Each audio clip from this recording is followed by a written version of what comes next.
Israel ও যুক্তরাষ্ট্রকে বড় চমকের হুঁশিয়ারি ইরানের। কুয়েতের তেল কমপ্লেক্সে ড্রোন হামলা।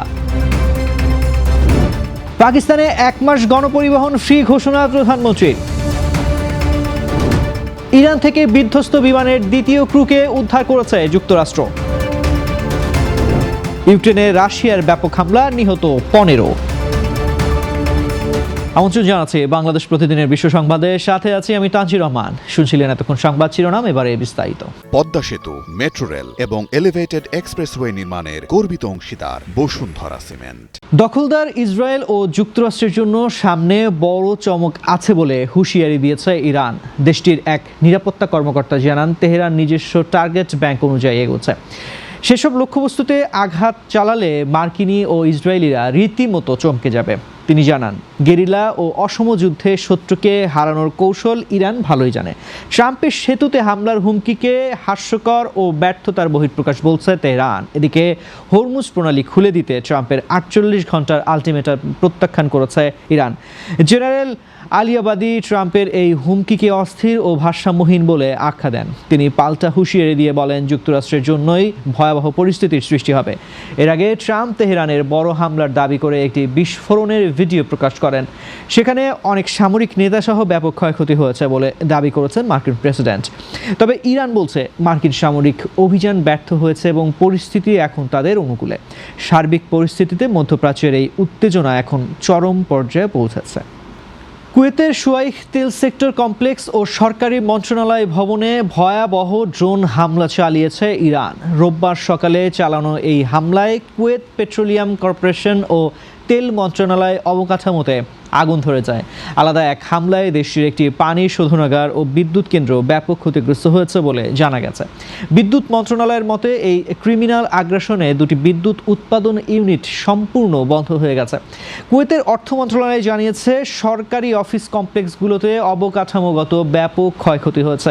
তবে এসব হামলায় এখনও পর্যন্ত কোনো হতাহতের খবর পাওয়া যায়নি। ফায়ার সার্ভিস আগুন নিয়ন্ত্রণের চেষ্টা করছে। গত 28 ফেব্রুয়ারি ইরান ও ইসরায়েল যুক্তরাষ্ট্রের যুদ্ধ শুরুর পর থেকেই উপসাগরীয় দেশগুলোতে হামলা চালাচ্ছে তেহরান। মূলত আরবে থাকা মার্কিন সামরিক ও জ্বালানি অবকাঠামো লক্ষ্য করেই ইরান এসব ড্রোন হামলা করছে। এর আগে 1 এপ্রিল কুয়েত আন্তর্জাতিক বিমানবন্দর এবং 2 দিন আগে বিদ্যুৎ কেন্দ্রেও হামলা হয়েছিল। জ্বালানি ও বিদ্যুৎ অবকাঠামোকে লক্ষ্যবস্তু করায় কুয়েত বর্তমানে বড় ধরনের সংকটের মুখে পড়েছে। ইরান যুদ্ধের প্রভাবে জ্বালানি তেলের দাম অস্বাভাবিক বৃদ্ধি পাওয়ায় পাকিস্তানে ব্যাপক গণবিক্ষোভ শুরু হয়েছে। পরিস্থিতি সামাল দিতে রাজধানী ও জনবহুল প্রদেশে 1 মাস সরকারি গণপরিবহনে বিনামূল্যে যাতায়াতের ঘোষণা দিয়েছেন প্রধানমন্ত্রী শাহবাজ শরীফ। এর আগে পেট্রোলের দাম 1 লাফে 42.7% বাড়িয়ে প্রতি লিটার 485 রুপি করার সিদ্ধান্ত নিয়েছিল সরকার।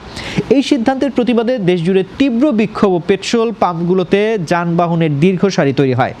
জনরোষের মুখে শুক্রবার রাতে প্রধানমন্ত্রী পেট্রোলের উপর শুল্ক কমিয়ে দাম প্রতি লিটার 378 রুপি নির্ধারণ করেন। টেলিভিশনে দেওয়া ভাষণে তিনি জানান, অন্তত 1 মাস এই বিশেষ দাম কার্যকর থাকবে। দেশবাসীকে আশ্বস্ত করে শাহবাজ শরীফ বলেন, জীবন স্বাভাবিক না হওয়া পর্যন্ত তিনি সুস্থির হয়ে বসবেন না। তবে পেট্রোলের দাম কিছুটা কমালেও ডিজেলের দাম কমানোর কোনো ঘোষণা দেয়নি পাকিস্তান সরকার।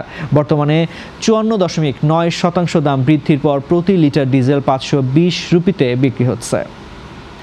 ইরানে বিধ্বস্ত হওয়া মার্কিন F-15 যুদ্ধ বিমানের দ্বিতীয় ক্রুকে উদ্ধার করেছে যুক্তরাষ্ট্রের বিশেষ বাহিনী। এক মার্কিন সেনা কর্মকর্তা কাতার ভিত্তিক সংবাদ মাধ্যম আল জাজিরাকে এই তথ্য নিশ্চিত করেছেন।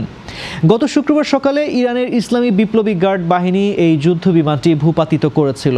প্রথম ক্রুকে ঘটনার দিনই উদ্ধার করা হলেও দ্বিতীয় জনের খোঁজে ইরানে সরাসরি অভিযান চালায় মার্কিনিরা। তবে উদ্ধারকৃত দ্বিতীয় ক্রু জীবিত নাকি মৃত অবস্থায় আছেন তা এখনও নিশ্চিত হওয়া যায়নি।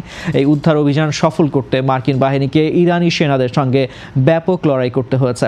এর আগে ক্রুকে উদ্ধারের চেষ্টাকালে ইরানি হামলায় একটি মার্কিন হেলিকপ্টার পিছিয়ে যেতে বাধ্য হয়। ইরান এই মার্কিন সেনাকে ধরার জন্য $60,000 ঘোষণা করেছিল। মার্কিনিরা দ্বিতীয় ক্রুর খোঁজে ওই এলাকায় দীর্ঘ সময় নজরদারি বিমান উড়িয়ে অনুসন্ধান চালায়। বর্তমানে এই উদ্ধার অভিযানকে কেন্দ্র করে 2 দেশের মধ্যে সামরিক উত্তেজনা চরম আকার ধারণ করেছে। ইউক্রেনের বিভিন্ন অঞ্চলে রাশিয়ার ভয়াবহ ড্রোন ও ক্ষেপণাস্ত্র হামলায় অন্তত 15 জন নিহত হয়েছেন। গত 24 ঘন্টায় চালানো এই হামলায় আহত হয়েছেন আরও বহু মানুষ, যাদের মধ্যে শিশুও রয়েছে। দেশটির খার্কিভ, নিকোপল এবং দোনেৎস্ক অঞ্চলে এই প্রাণহানির ঘটনা ঘটে বলে নিশ্চিত করেছেন স্থানীয় গভর্নররা। ইউক্রেনীয় বিমান বাহিনী জানিয়েছে রাশিয়ার ছোড়া 286টি ড্রোনের মধ্যে 260টি তারা ভূপাতিত করতে সক্ষম হয়েছে। একই সময় ইস্তাম্বুলে তুর্কি প্রেসিডেন্ট এরদোয়ানের সঙ্গে যুদ্ধ বন্ধের বিষয়ে গুরুত্বপূর্ণ বৈঠক করেছেন ভলোদিমির জেলেনস্কি। বৈঠকে এরদোয়ান কৃষ্ণ সাগরের নিরাপত্তা ও জ্বালানি সরবরাহ নিশ্চিতে আলোচনায় অব্যাহত রাখার আশ্বাস দেন। অন্যদিকে রাশিয়ার রোস্তভ অঞ্চলেও ইউক্রেনীয় হামলায় একজন নিহত এবং একটি বিদেশি কার্গো জাহাজে আগুন লাগার খবর পাওয়া গেছে। মধ্যপ্রাচ্য সংকটের কারণে শান্তি আলোচনায় স্থবির হয়ে পড়ায় দুই দেশের মধ্যে সংঘাত নতুন করে তীব্রতর হচ্ছে। দর্শক, এই ছিল আজকের বাংলাদেশ প্রতিদিনের বিশ্ব সংবাদ। সবশেষ খবর জানতে চোখ রাখুন বাংলাদেশ প্রতিদিন ফেসবুক পেজ ও ইউটিউব চ্যানেলে। এতক্ষণ সঙ্গে থাকার জন্য ধন্যবাদ সবাইকে।